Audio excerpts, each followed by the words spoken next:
ia akan mempertanyakan, terus apakah gunanya dia menikahi suaminya itu?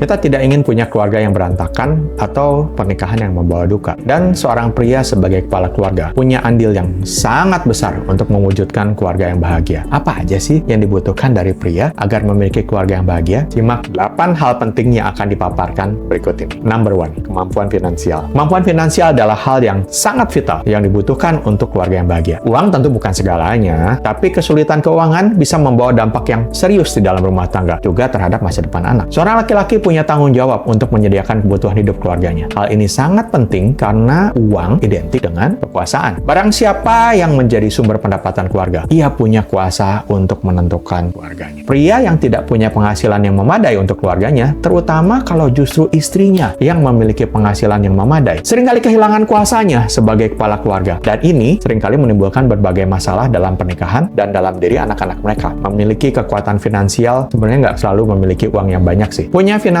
capital itu baik, namun tidak ada artinya kalau tidak punya skill capital. Punya karir yang menjanjikan dan skill yang mampu mendatangkan penghasilan yang layak adalah hal yang sangat krusial. Sekalipun kalau ada uang yang dimiliki, belum cukup banyak. Yang kedua adalah waktu. Tidak ada pernikahan yang bahagia tanpa meluangkan waktu bersama pasangan dan keluarga. Istri sangat membutuhkan waktu dari sang suami untuk mendengarkan curhatannya, untuk mendapatkan kasih sayang dan perhatian darinya. Anak juga butuh kasih sayang loh ya, juga didikan dan disiplin dari sang ayah. Itu semua membutuhkan waktu yang cukup dari para ayah. Yang ketiga adalah penghargaan. Seorang istri yang berjuang melakukan tugas dan tanggung jawabnya harus mendapatkan penghargaan yang layak dari suaminya. Hal ini tidak boleh dianggap sebagai itu sudah layak dan sepantasnya. Ini bisa menjadi taken for granted. Namun perlu selalu dihargai, dan ucapan terima kasih yang singkat dan tulus sebenarnya tidak pernah merugikan Anda kan? Yang keempat adalah penerimaan. Seorang suami juga perlu menerima istrinya apa adanya. Kita nggak punya tanggung jawab untuk mengubah pasangan kita. Itu adalah tanggung jawabnya sendiri. Sama seperti mengubah diri kita ke arah yang lebih baik adalah tanggung jawab kita sendiri. Nomor 5, komitmen. Salah satu yang paling dibutuhkan dari seorang pria untuk keluarganya adalah komitmen. Komitmen berarti memutuskan untuk mengutamakan istrinya daripada orang lain dan memilih tetap mencintai istrinya walaupun banyak wanita lain yang terlihat lebih indah dan lebih cocok. Hal ini berarti sang pria harus bersikap jujur dan terbuka, tidak menyembunyikan apa-apa dari istrinya. Membatasi diri dalam pergaulan dengan lawan jenis. Boleh sih ramah, namun tidak berlebihan ya. Jaga jarak,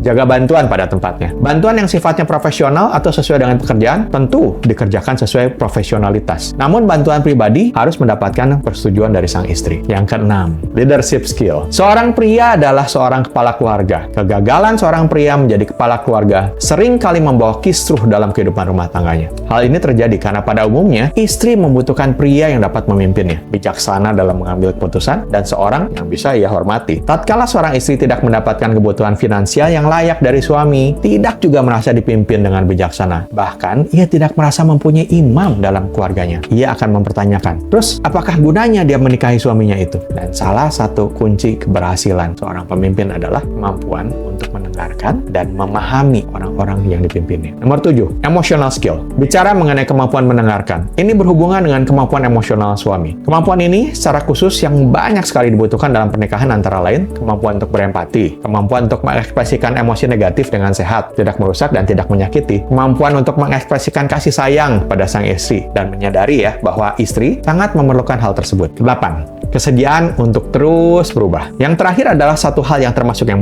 paling dibutuhkan dari seorang pria, yaitu kesediaannya untuk terus berubah menjadi lebih baik. Saya sudah menjelaskan pada video sebelumnya bahwa salah satu tujuan dari pernikahan adalah kelas atau kelas pembelajaran seumur hidup untuk terus bertransformasi menuju karakter yang dewasa. Karena kalau tidak mau berubah, bukan hanya dirinya, istrinya, anak-anaknya, lingkungannya akan merasakan akibatnya. Waktu kita hidup sendiri, mungkin kita bisa nggak peduli, tapi setelah menikah, kita akan menyakiti orang-orang yang kita kasihi karena ketidaksempurnaan karakter kita. Ini berarti harus berulang kali keluar dari zona nyaman, bersedia dikritik, menjalani upaya-upaya yang sulit untuk memperbaiki diri kita. Ini juga berarti bersedia mengesampingkan ego dan mengakui dengan rendah hati bahwa kadang kita juga melakukan kesalahan loh. Musim hujan, jangan lupa bawa payung. Musim kemarau, minum air banyak-banyak. Apa juga yang istri kerjakan, jangan lupa istri disanjung. Terutama saat dia galau. Beri kasih sayang banyak-banyak. Saya Danny Hen, salam pembelajar.